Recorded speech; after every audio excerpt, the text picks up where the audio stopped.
Здравейте! Тази година ще ви покажа как поставяме бъдника в нашето семейство. От опалване на камината или пеща, както е в нашия случай, до намиране на бъдника. Гледайте! Първо трябва да се почисти пеща след последното горение, което е било. Трябва перфектно да е изчистена, да няма никакви буклуци. И след това ще преминем към опалването и намиране естествено и на бъдник.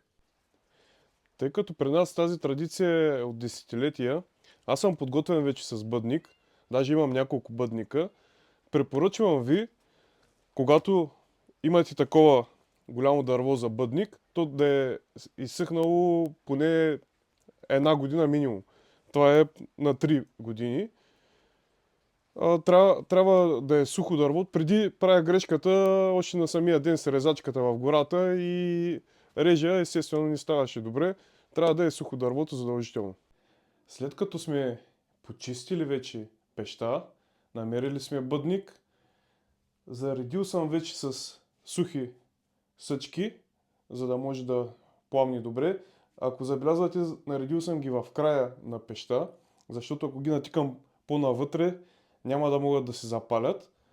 Но с течение на времето, когато се разгори добре огъня и стане жар, лека по лека ще набутвам огъня навътре, докато успея да опаля пеща. И чак тогава ще дойде времето да сложа бъдникът. Ще отнеме около 2 часа, примерно. Ето ни и 2 часа по-късно.